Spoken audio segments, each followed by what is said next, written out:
So, I've played demons for a long time. They're my second army I ever made. They're one of my favorite armies, and I've been asked by people several times, numerous times now, about demons as allies. And with the allies rule, you've got them as possible allies that are blood brothers to Chaos Space Marines, and allies of convenience to the Imperial Guard, or I guess we're going to assume they're Traitor Guard.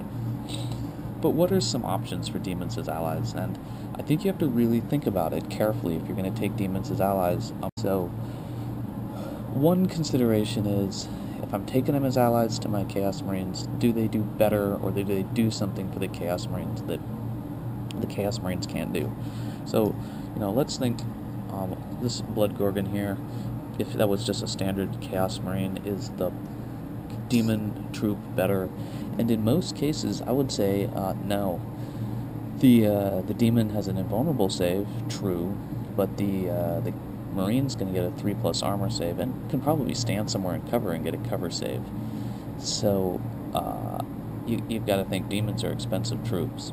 So if I'm going to take them from an ally, how do I use it where it's actually going to benefit my army? And there are some builds where it really does, and in a lot of builds, I think you're spending the points. But one where it's really worthwhile, potentially, would be, okay, pretend this Blood Gorgon is a Plague Marine.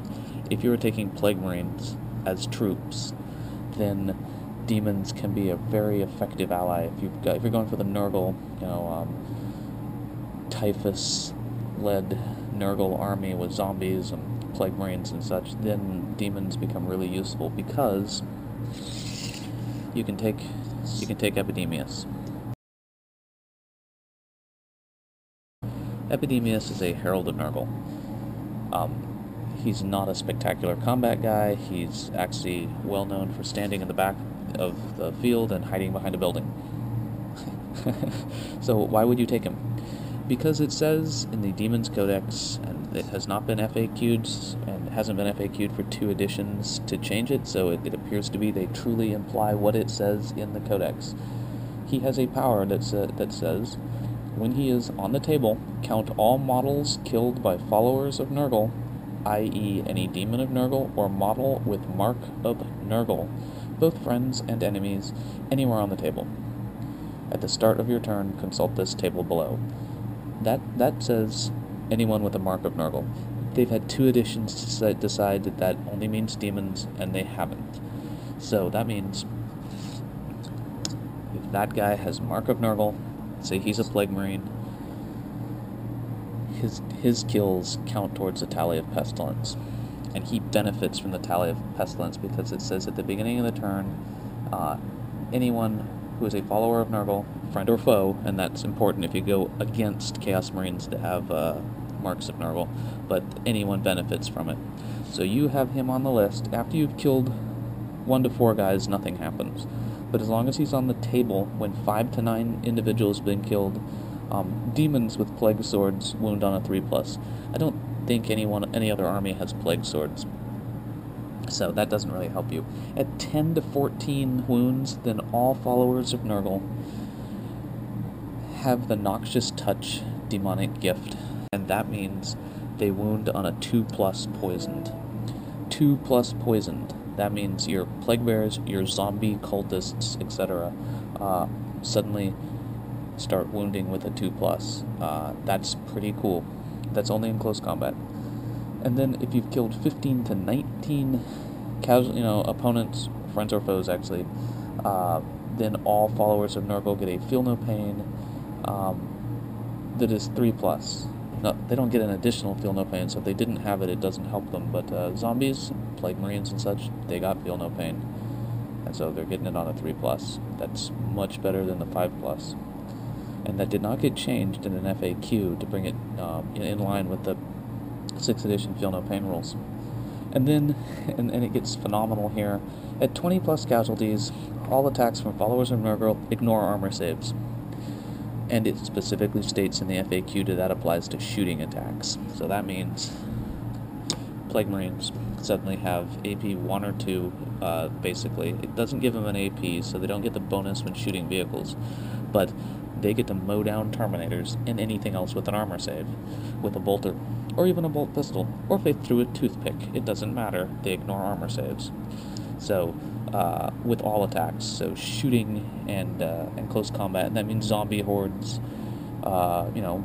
kill anything they hit, for the most part, unless they have invulnerable saves.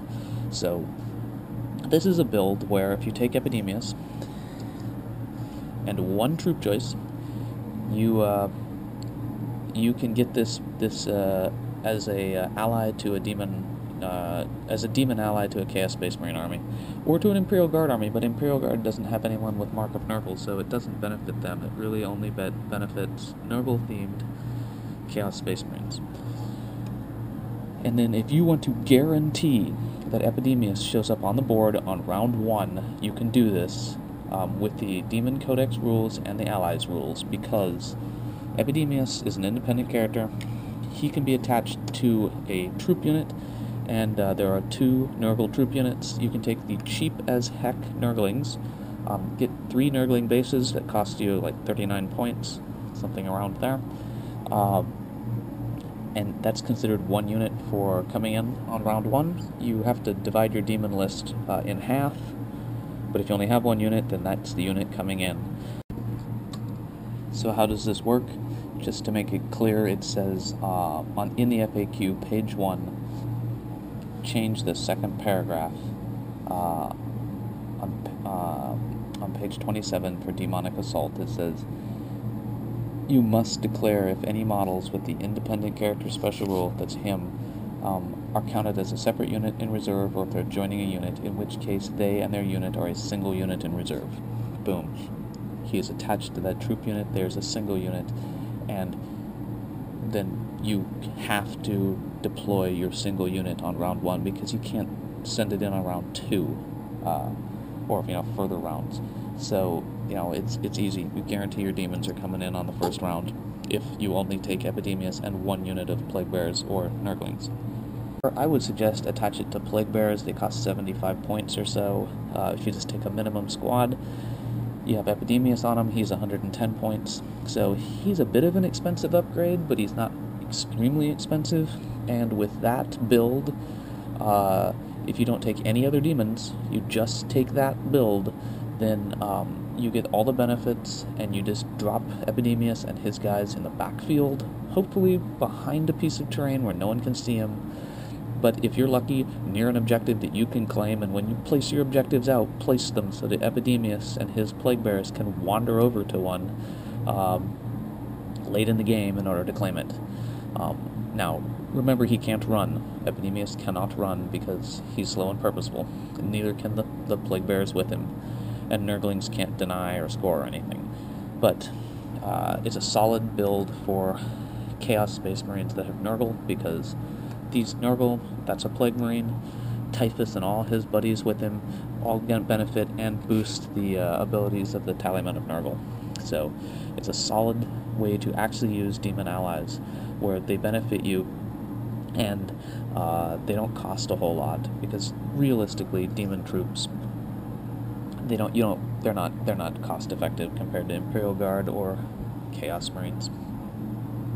And a lot of the demon creatures, they're not as cost effective. I mean, you can get some awesome monstrous creatures, but you might get more point wise out of Chaos Space Marines. Anyways, that's the tactic. It's one of several, but it's probably one of the ones that you should see on tables around you. People with Nurgle lists taking Epidemius, 1 unit of troops, and bringing them in on round 1.